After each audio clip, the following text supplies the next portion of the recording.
ನಟಿ Ranya gold smuggling ಪ್ರಕರಣಕ್ಕೆ ಸಂಬಂಧಪಟ್ಟಂತೆ ಗೃಹ ಸಚಿವ ಪರಮೇಶ್ವರ್ ಅವರಿಗೆ ಸಿಎಂ ಸಿದ್ದರಾಮಯ್ಯನವರು ಬುಲಾವ್ ಕೊಟ್ಟಿದ್ದಾರೆ ಅನ್ನೋದು ಗೊತ್ತಾಗ್ತಾ ಇದೆ.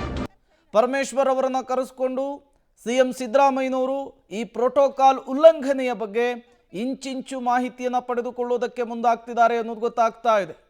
ಈಗಾಗಲೇ ರಾಜ್ಯ ಸರ್ಕಾರ ಪ್ರೋಟೋಕಾಲ್ ಉಲ್ಲಂಘನೆಯ ವಿಚಾರಕ್ಕೆ ಸಂಬಂಧಪಟ್ಟಂತೆ ತನಿಖೆಯನ್ನು ನಡೆಸಲಿಕ್ಕೆ ಆದೇಶವನ್ನು ಹೊರಡಿಸಿದೆ. ಈ ಬೆನ್ನಲ್ಲೇ ಗೃಹ ಸಚಿವರಿಂದ ಮಾಹಿತಿಯನ್ನು ಪಡೆಯಲಿಕ್ಕೆ ಸಿಎಂ ಸಿದ್ದರಾಮಯ್ಯನವರು ಮುಂದಾಗಿದ್ದಾರೆ ಅನ್ನುವಂತಹ ವಿಚಾರ ಗೊತ್ತಾಗ್ತಾ ಇರುವಂಥದ್ದು.